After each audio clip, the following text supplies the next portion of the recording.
Video games are built on systems, and these systems converge towards the abstract or they converge towards the concrete.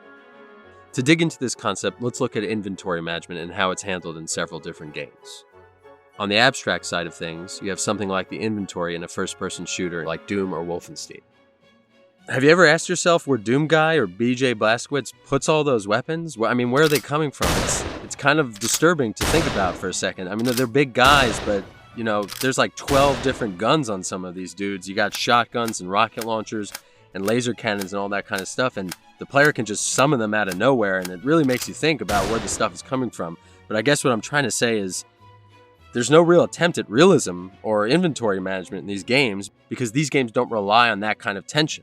There's no need to systematize inventory beyond the sort of ludicrous concept of this guy can just hold a bajillion things in some imaginary satchel somewhere. The weapon wheel in this case is nothing more than a metaphor. There's no real place where these guns go because these guns don't actually exist until the player calls upon them. But in a game like Death Stranding, inventory management is concrete. It's literal. Sam Porter holds virtually all of the game's usable and deliverable items on his body. This is not a solely cosmetic feature of the game. It sort of is the entire game. What items you make Sam carry, how heavy those items are, where you put those items on his body, and what you do while he's carrying those items all come together to form an interdependent and dynamic game system that's quite a bit of fun. But a lot of players bristle at that level of detail because what was being simulated was reality. Although you can upgrade Sam's load-bearing gear, which itself has a weight and a volume and must be considered in the grand scheme of inventory, you can never hold an unlimited amount of stuff. And so a fair amount of strategy is required while planning delivery runs. This is a core aspect of the gameplay loop.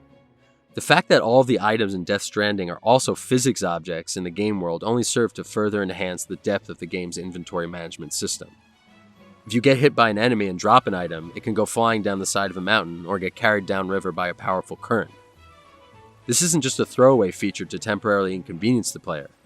Retrieving items after you've comically lost them is a joy in Death Stranding because, again, it relies on the player's ability to interact with a system that will literally trip you up on your way down the mountain running after a suitcase.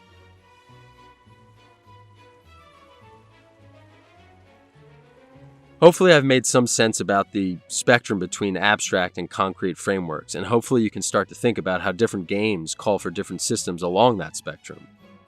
A game like Doom doesn't benefit from an experience where you can only carry a few guns on your body because of weight restrictions. Just the opposite, the game relies on the player's ability to select from an unrealistically wide variety of tools for a wide variety of challenges. On the other hand, the whole point of Death Stranding is inventory management. It wouldn't make sense for Sam Porter to be able to hold whatever he needed, whenever he needed to hold it, nor would it make sense for him to be unaffected by things like weight, terrain, or weather. Now that we have these concepts and examples out of the way, we can start talking about one of my favorite games, Prey from Arcane Studios. This game does an amazing job of taking a more concrete approach to something that I suspect usually defies that kind of thinking, and that is skill points.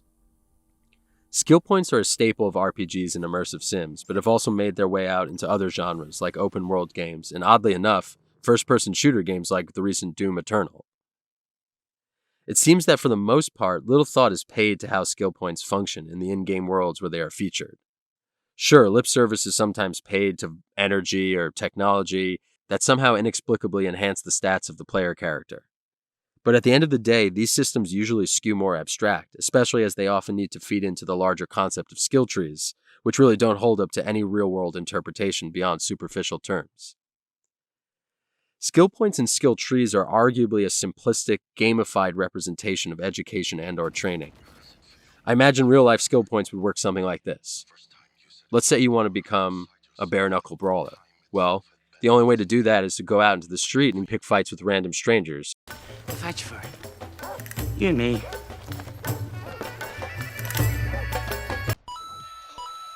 And imagine after every time you beat someone up, you get some sort of magical coin that allows you to get a little bit better at beating people up. Suffice to say, this is not exactly how learning to fight works.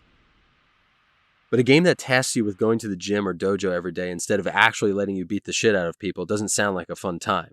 Skill points help smooth out and shorten what would otherwise be a long, arduous process of learning how to defend oneself, or learning to pilot a starship, or becoming a ninja, or what have you. But some developers have tried to move closer to a concrete expression of skill points. In the Elder Scroll games, your skills and abilities are strengthened through repeated and sometimes concerted use, to the point where players even spam certain actions in the game to increase their abilities. This is a lot more like working out your muscles in the real world. You lift heavy objects so you can lift heavier objects. While a game like Crackdown doesn't come quite as close as Skyrim in terms of its skill point system, it does task the player with finding specific types of skill points by performing corresponding types of actions. For example, the player obtains agility orbs, which increase jump power, by jumping around the world. Essentially what the game is saying is that jumping a lot begets better jumping ability, and that makes a certain kind of sense. But Prey takes the concretization of skill points as far as it might have ever gone, and not just for the sake of doing so. There is real gameplay utility in Arcane's approach to skill points, which in Prey are called neuromods. Not only that, but neuromods are tied deeply into the narrative of Prey.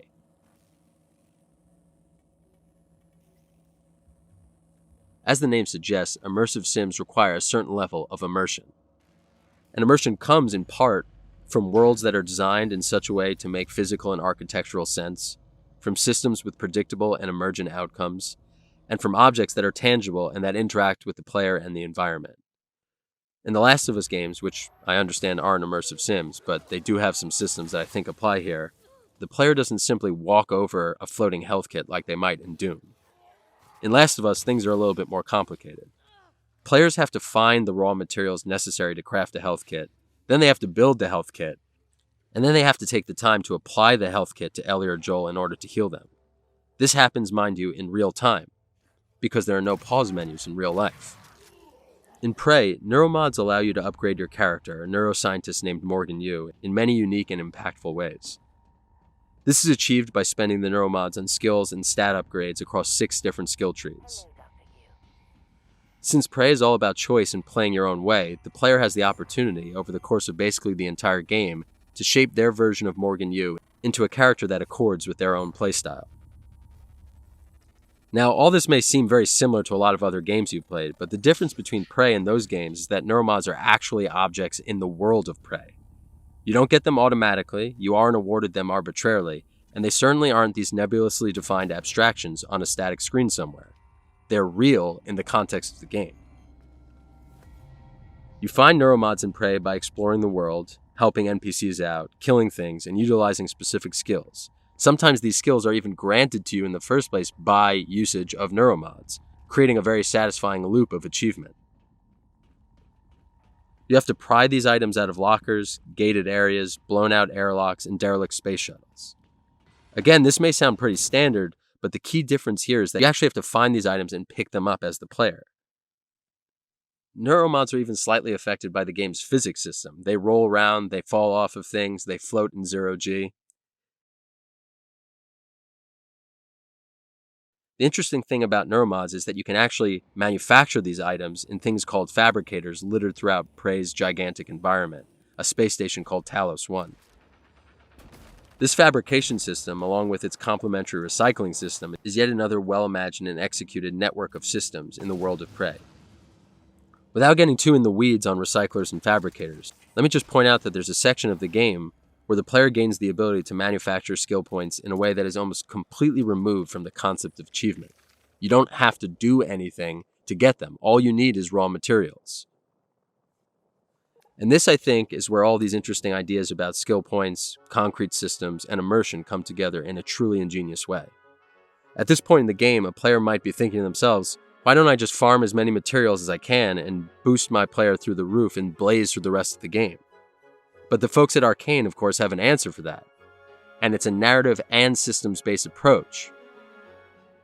Once the player starts 3D printing out neuromods willy-nilly, they inadvertently activate a hidden DRM protection system built into their design.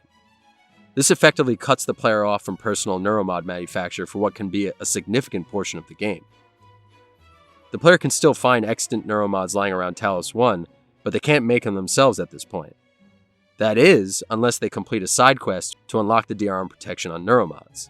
The fact that this scenario is built on the foundation of interactivity, that is, the interplay between gameplay elements, in-game objects, and the game's narrative, is to me an incredible feat of game design. The question is, why aren't more developers doing this?